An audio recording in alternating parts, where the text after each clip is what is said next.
टीमें बनाई हैं जो हमारे ज़िले में टोटल गवर्नमेंट और प्राइवेट स्कूल मिला के 780 स्कूलें हैं करीब। तो ये 17 टीमें उन 780 स्कूलों की चेकिंग करेंगी और कोशिश करेंगे कि 5 दिन के अंदर अंदर हम सारी की सारी स्कूलों को एक एक बार कवर कर लें, जिसके तहत हम ये चेक करेंगे कि बच्चों को मास्क दिए जाते हैं या नहीं दिए जाते। चाहे सरकारी स्कूल हो या प्राइवेट हो, ये अनिवार्य है कि बच्चे मास्क पहन के बैठेंगे और स्कूल प्रशासन, अगर बच्चे नहीं पहन के आते मास्क तो स्कूल प्रशासन उनको उपलब्ध कराएगा।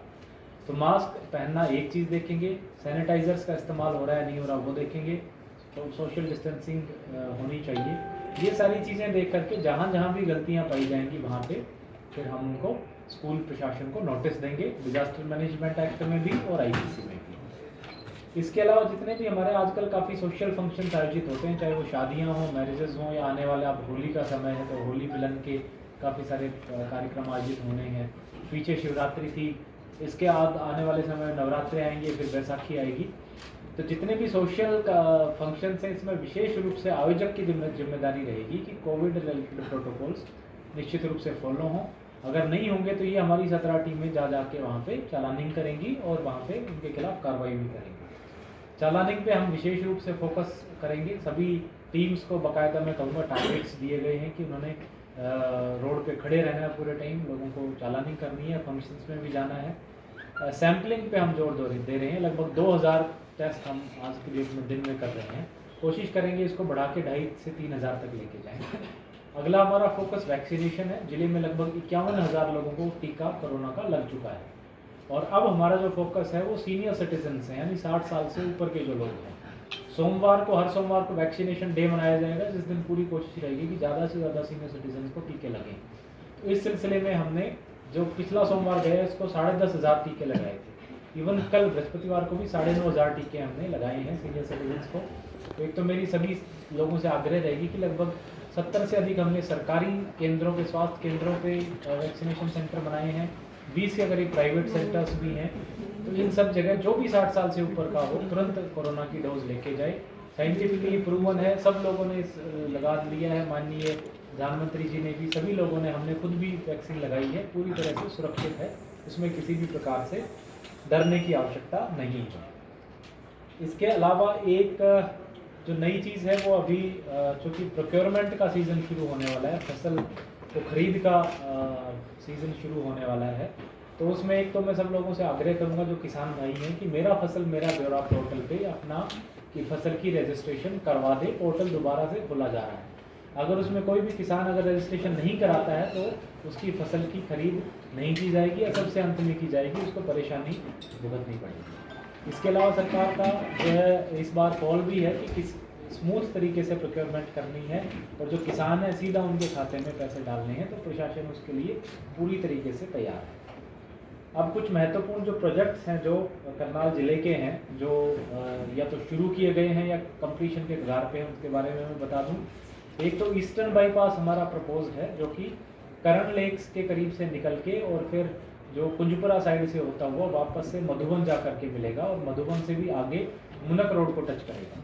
ये बाईपास बनने से पूरे के पूरे करनाल शहर के चारों तरफ एक रिंग रोड की फॉर्मेशन कंप्लीट हो जाएगी।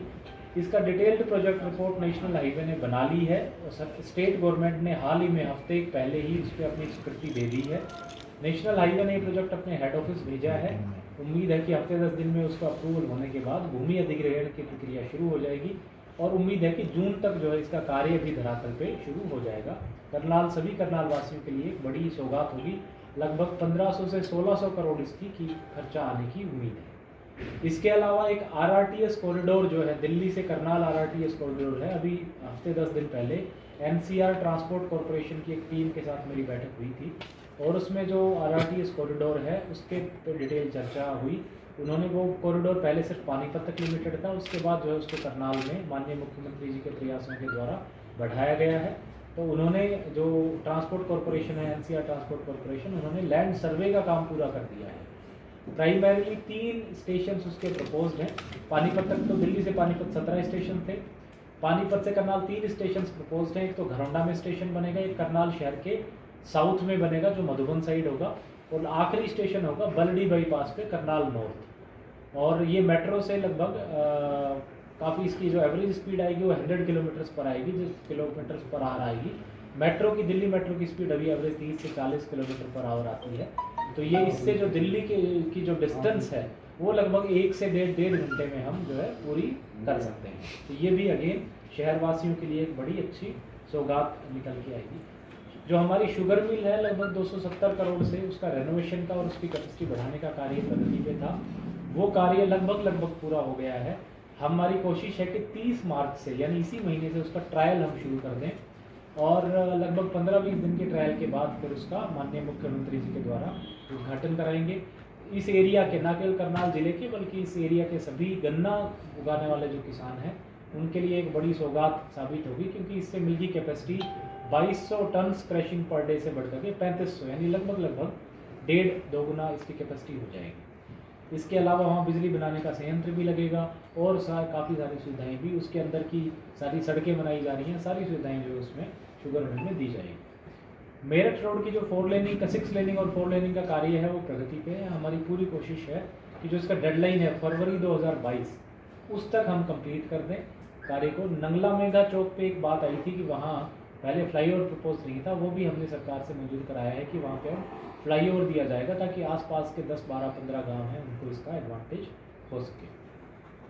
स्मार्ट सिटी के तहत करनाल शहर में स्मार्ट लाइट लगाने का टेंडर जो है पहली बारी कैंसिल हो गया था, पार्टी पूरी नहीं आई थी, दोबारा से लगाया गया है। लगभग 1 हफ्ते बाद वो टेंडर खुलेगा। कोशिश रहेगी कि मार्च एंड तक उसका भी हम कार्य धरातल पे शुरू करा सकें। एविएशन क्लब एक्सपेंशन का आपको सबको सूचना मिल गई होगी। सरकार के द्वारा जो उसका एक्सपेंशन है उसको मंजूर कर दिया है और उसके अंदर जो भूमि की खरीद होनी है किसानों से वो भी मंजूर कर दी गई है। हफ्ते के अंदर जो है वो राशि किसानों के खातों में डाल करके उनसे रजिस्ट्री जो है सरकार के नाम करा ली जाएगी। इसमें कुछ किसान थे जो अपनी ज़मीन बेचने के लिए सहमत नहीं थे, तो सरकार की जो एक लैंड पूलिंग की पॉलिसी है और वॉलंटरी परचेज पॉलिसी है उसको मिलाकर के अगर 70% किसान किसी भी प्रोजेक्ट में एग्री होते हैं तो बाकी 30% किसानों की ज़मीन सरकार ले सकती है और उनको बदले में कोई ऑल्टरनेटिव लैंड दे सकती है। तो हमने कलवेड़ी में और वहाँ नेवल में ऑल्टरनेट लैंड आइडेंटिफाई कर ली हैं। जो लगभग 20 से 22% किसान जो एग्री नहीं है उनको ऑल्टरनेट जगह दे दी जाएगी। और इसके जो एविएशन क्लब है इसके एक्सपेंशन का रास्ता अब साफ हो गया है। इसकी जो लेंथ बढ़ा करके 5000 फीट की जाएगी और यहाँ पे और डोमेस्टिक एयरपोर्ट का इसके बाद भी प्रोजेक्ट टेकअप किया जाएगा। इसके अलावा जो WJC कैनाल है उसमें काचवा पुल से और कैथल पुल के बीच में जो एक कनाल फ्रंट डेवलप करने का, साबरमती रिवर फ्रंट की तर्ज पे कनाल फ्रंट डेवलप करने का कार्य है वो अब शुरू करा दिया गया है। परसों इसका वर्क ऑर्डर ठेकेदार को दे दिया गया है और वो काम विधिवत रूप से मौके पर शुरू हो गया है। लगभग 8 महीने इस काम में लगेंगे। तो कोशिश रहेगी हमारी कि अक्टूबर-नवंबर के आसपास एक शहरवासियों के लिए लगभग 6.5 करोड़ की एक सौगात हम दे दें। इसके अलावा करण लेक के ब्यूटिफिकेशन का प्रोजेक्ट पिछले विजिट में माननीय मुख्यमंत्री जी द्वारा 15-20 दिन पहले स्वीकृत कर दिया गया था और इसका भी जो एस्टिमेट बनाने का कार्य चला हुआ है। जल्द ही करण लेक को भी ब्यूटीफाई कराया जाएगा ताकि पूरे स्टेट में ही नहीं बल्कि इंडिया में भी करण लेक का नाम एक पर्यटन स्थल के रूप में उभरे। जिले में 7 नए कॉलेजेस जो हैं गर्ल्स कॉलेजेस वो बनाए जा रहे हैं, जिसमें जयसिंहपुरा, झुंडला, पाढ़ा, बस्तली, बस्ताड़ा, तरावड़ी है और इसके अलावा एक NCC एकेडमी रायपुरा में है। इन सब का निर्माण कार्य भी इसी साल के अंत तक पूरा कर लिया जाएगा और क्लासेज उसके बाद शुरू करा दी जाएंगी। इसके अलावा स्मार्ट सिटी के द्वारा कुछ प्रोजेक्ट लिए गए हैं जिसमें शहर के जितने भी पार्क हैं वहाँ पे ओपन एयर जिम लगाने की बात थी। लगभग 70 के करीब ओपन एयर जिम पार्क हमने आइडेंटिफाई करे हैं और वहाँ ओपन एयर जिम लगाने का कार्य चालू है। लगभग 20-21 में कार्य काफ़ी प्रगति पकड़ चुका है। शहर का इस प्रोजेक्ट, ये 3 महीने का प्रोजेक्ट है, 3 महीने के बाद शहर का कोई भी पार्क ऐसा नहीं बचेगा जिसमें ओपन एयर जिम ना लगा हुआ। इसके अलावा जितने भी हमारे फ्लाईओवर्स हैं करनाल में, अगर मैं बात करूं नमस्ते चौक से लेकर के और बलडी बाईपास और उसके उधर फिर आगे इवन झिलमिल ढाबा के सामने जो फ्लाईओवर है, ये मिला के टोटल 7 फ्लाईओवर हैं। इन सब के रेनोवेशन का कार्य हमने स्मार्ट सिटी में लिया है और वो कार्य प्रगति पे है। नमस्ते चौक और देवीलाल चौक पे कार्य अभी चल रहा है, बाकी चौकों पे भी काम जल्दी शुरू करा देंगे। 6 महीने के अंदर सारे के सारे फ्लाईओवर्स हम इसको तैयार करा देंगे। तो ये मेजर हमारे डेवलपमेंटल, और भी सूची काफ़ी लंबी है जो कि मैं DPRO के थ्रू आप लोगों तक भिजवा दिया जाएगा। तो इस प्रकार से काफ़ी सारी जो विकास कार्य हैं वो करनाल में प्रगति पे हैं। एक विशेष विषय जो है, एक और एडिशनल पॉइंट जो सामने आया वो है कि 23 मार्च को जो शहीद भगत सिंह जी, राजगुरु और सुखदेव जी की जिस दिन उनको बलिदान उन्होंने दिया था, शहीद हुए थे, उनकी याद में शहीद दिवस मनाया जाता है। इस दिन हमारे करनाल की एक सामाजिक संस्था निफा के द्वारा संवेदना नाम के कार्यक्रम के तहत देश भर में ब्लड डोनेशन 1500 से ज़्यादा ब्लड डोनेशन कैंप लगाए जा रहे हैं और 90,000 से ज़्यादा ब्लड यूनिट्स कलेक्शन करने का लक्ष्य है। तो बड़ी गौरव की बात है कि हमारे करनाल का नाम इससे जुड़ा है। और इवन कोरोना के दौरान भी हमने देखा था कि हमारे यहाँ की सामाजिक संस्थाएं हैं, उन्होंने बढ़ चढ़ करके लोगों के सहयोग में भाग लिया था। इस बार भी मेरे संज्ञान में आया है कि काफ़ी सारे सामाजिक संस्थान इससे जुड़े हैं। सब लोगों से मेरी अपील रहेगी कि बड़ी से बड़ी संख्या में इस ब्लड डोनेशन प्रोग्राम में भाग लें। करनाल में भी काफ़ी सारे प्रोग्राम कैंप्स इस तरह के लगाए जाएंगे। एक विशेष वेबसाइट और मोबाइल ऐप भी इसके लिए डिज़ाइन की गई है। जो भी लोग ब्लड देंगे वो अपनी इन्फॉर्मेशन सारी की सारी उस पोर्टल पे देख सकते हैं। सर, एक अफवाह फैल रही है कि दोबारा शनिवार और इतवार को लॉकडाउन लग सकता है, सोशल मीडिया पर बड़ी जगह अफवाह फैल रही है, तो लोगों तक क्या मैसेज देना चाहेंगे कि इस तरह का कोई लॉकडाउन नहीं